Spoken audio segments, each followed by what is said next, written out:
Hi, everyone. This is Dr. Vicki Burrichter, Artistic Director of the Boulder Chorale. Thank you so much for joining us. When we went on lockdown last March, it's hard to believe it's been almost a year, isn't it? Arts organizations were really challenged as to what to do and how to continue. At the Boulder Chorale, we made the decision to stop right before we were to present concerts. And that was a very difficult decision, but one that the board and I are very glad that we did, because our first goal is always to save and protect people's lives, of course.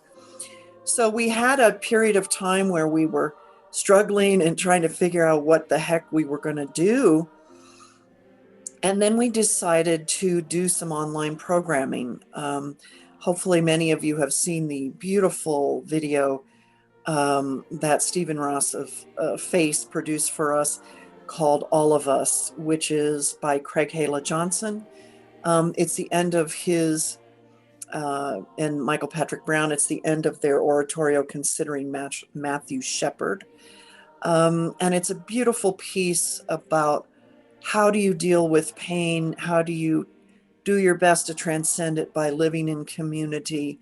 And I thought the message was so perfect for what the chorus has been struggling with, and what indeed all of us are struggling with, missing our community and our friends and family. So I hope if you get a chance to watch that, you will. The first guest in our series, we're going to present little excerpts from our online programming as a gift to you, our community, our audience, and our donors. The first one is the amazing Joslyn Ford Keel. Joslyn is one of our favorite performers with the Boulder Chorale. She first came to us to do Dave Brubeck's To Hope, a celebration a few years back, and we loved her so much we wanted to have her back for the Duke Ellington Sacred Concerts. And that was so successful that many of our singers went with the pianist that we hired for that performance, Adam Waite, who's our friend at Montview Presbyterian Church in Denver. And they went over with Adam and all of his singers and presented it there. And then we had so much fun with that we decided to take it to the Netherlands on tour, which we did right before all of that stopped.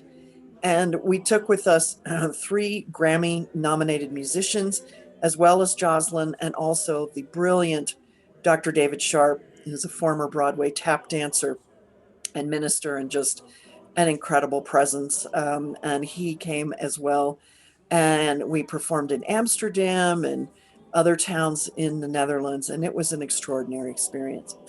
So I wanted, as part of our online programming for the fall of 2020, to have Joslyn come on and talk about her experience as a member of the Fisk University Jubilee Singers. So Fisk is in Nashville. It's a historically Black college. She was part of this incredible group of singers who have been around since the late 1800s. So post-Civil War time, they were put together and started touring as a way to raise money to keep the university going.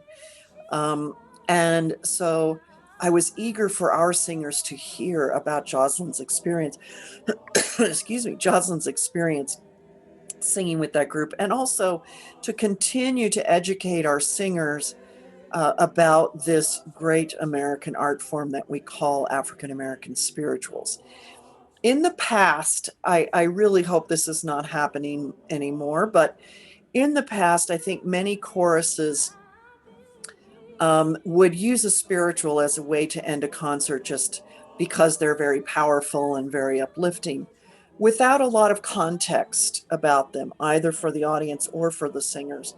And it's always been important to me in whatever culture we look to collaborate with in the Boulder Chorale, whether it's Hindustani music with Jam Key Jam, or Argentinian tangos with the Austin Piazzolla Quintet, whatever it may be, that we seek to understand as much as we can about the music, about the context of the music in the culture, And I always require singers listen to music from that culture and not just come in and try to perform something that they've never even heard, because much of music from other cultures is more about the oral tradition and listening than it is even about written music. And so that is can also be very true of the spirituals, although certainly they are written down, but they did not begin that way. And a big part of that tradition is the sound of the spirituals and the way the phrasing is done and all of these things. And so, and also, of course, the context that they were created by slaves as a way of using code for things like the Underground Railroad, and also, to speak to each other across great distances when they were working.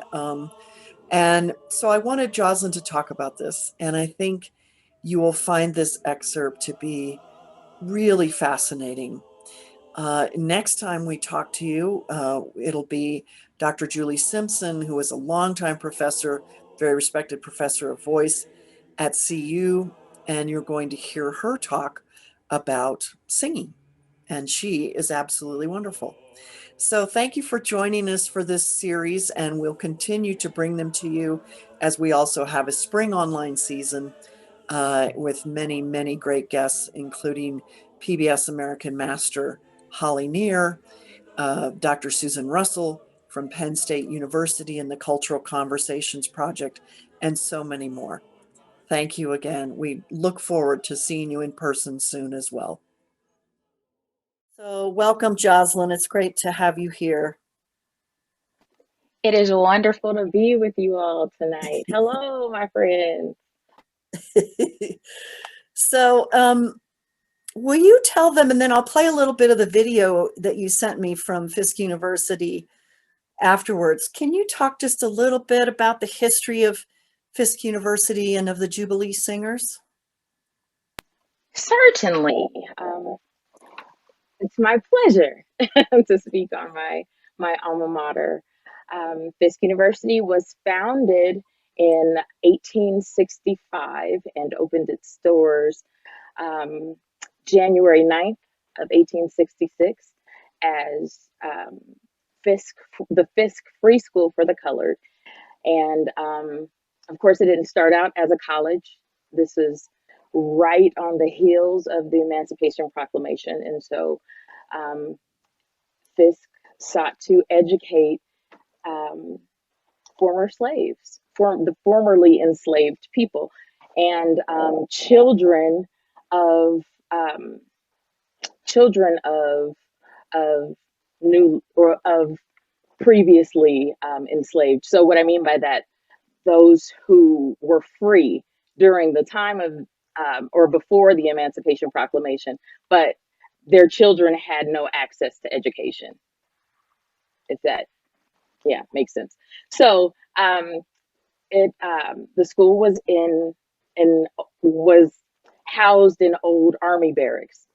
Um, yeah, Confederate army barracks that was in they built structures, to try and make it sturdy, um, make it as sturdy as possible because they're barracks. I think tents when I think barracks, um, and so they were as fixed as possible. And this is when the school was located in what is now downtown Nashville, where Union Station stands. Um, they were able to purchase the land where the university is now. And interestingly enough, pretty much everything for a square mile was Fisk University, was property of the school. And I should go back and talk about who founded Fisk, because clearly, just months out of slavery, there weren't any Black people with the capacity to do that. It was the Freedmen's Bureau and the Congregational. I believe it was the the American Missionary Association, and so they had to have a chapel. They had to have a church that was affiliated with it, and we still have those services. It is still that same congregational denomination that operates on the school's campus, but it isn't a religious school, so to speak. It isn't classified as a Christian school. All are free to practice whatever faith, whatever denomination. Because our practices are different, even within the Christian faith. So, fast forwarding back, about 5 years after the school opened, they were in financial need, and George L. White, Reverend George L. White, who was a part of that congregational church, he was also the music teacher and the school's treasurer. And so he had firsthand information about how dire the straits of the school, and brought it up to the 9 students that he had in his elite group, and they didn't have a name just yet, but they knew that they were Fisk Singers, so we'll just go with that. They were Fisk Singers. So he brought the idea of touring to raise money for the school, and they all agreed, and so they set off to tour and raise funds for the school. And George White was teaching them all kinds of classical music, and they were doing all types of classical music. They were performing oratorios and different kinds of, let's say they did the equivalent of To Hope, a Celebration, or the things that that we look at as I don't know, I don't want to get into trouble with this, but as scholastic music, or technical or learned music. And they were booed pretty much everywhere they went. Um, the music was beautiful, but they had to run away to save their lives, um, because the audiences didn't appreciate these Negroes singing what they felt was white music. And so it was at one of these concerts, the last of this series of concerts, and you'll see what I mean by that series. Um, Ella Shepherd Moore, she was known as the mother of the group. She played and she sang, and those of you who are teachers, you often have a student that is a leader, and and asserts themselves, and the team captain, if you will. And so she started singing one of the songs that she had known from her days as her days in captivity, and she sang "Still Away." And as she was singing, the other singers started joining in and sang with harmony and what have you. And there were some concert goers, some failed concert goers, that heard that, and a crowd grew around where they were. And after they finished singing that song, applause erupted, and they asked for another one of those, another something of those. So they actually performed an impromptu concert of field songs, code songs of Negro spirituals, and that's how the Fisk Jubilee Singers really were born. They went on to finish out the full tour, singing Negro spirituals. They donated the money that they earned in the U.S. To benefit victims of the Chicago fire. That was that same year, 1871, 72. And then they traveled to Britain, and by 1873, 2 years later, they were able um, to erect Jubilee Hall, what is known as Jubilee Hall now. It is a dorm for um, our sophomore girls, and um, there are also other rooms, event centers, meeting or event centers, event rooms, and banquet rooms and meeting rooms and what have you. It's a beautiful structure. And there was a twin to that building that was a dorm for the men on the other side of the campus. And that was Livingstone Hall, named for one of the early professors. However, Livingston, um, and we call it Old Liv because there was a new Livingston Hall, or is a new Livingston Hall, and they stood at the same time.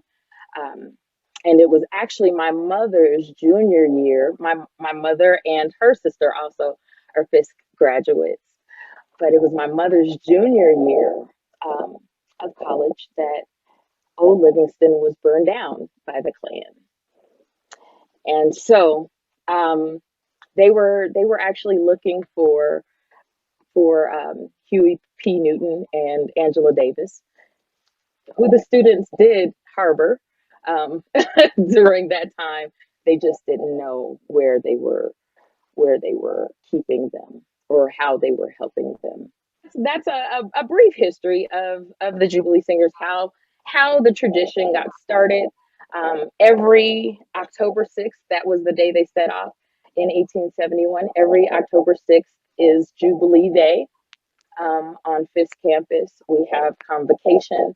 There's there is a concert generally that evening, and it is the debut of the new group. It's an auditioned group, and we audition. I believe we, I mean, almost 20 years removed. We audition, but the auditions are held the first or second week of school, and then it's rehearsal, rehearsal, rehearsal, rehearsal, rehearsal um, until October 6th, and that's the debut, and then the touring begins. And the Jubilee Singers to this day are the um, the number one fundraising entity at Fisk. They're the top tier, bringing in the most money. When I was a traveling singer, because we say once a Jubilee singer, always a Jubilee singer. But when I was a traveling singer, we had sponsors. Um, Black Enterprise, Earl Graves um, was one of our sponsors, and he was um, very serious about being our sponsor. He wanted to mentor all of us, and did. Can you imagine? Kid, yeah, I was um, I was 19 and in the presence of Earl Graves, who was a self-made man, just a wonderful human being. He had worked on Bobby Kennedy's campaigns and all of that. He was a wealth of knowledge and had seen so much up close. The things that a lot of us see on the news or get from documentaries. Like, he was right there in the thick of it, and took an interest in each of us. And he was awesome. He was awesome. Yeah, and he remained a faithful supporter of Fisk, the university, and those singers that he had gotten a chance to mentor in the early 2000s until his death a couple months ago. Joslyn, does this seem like a good time to play the clip you sent me? Sure. And this is a 21-year-old me.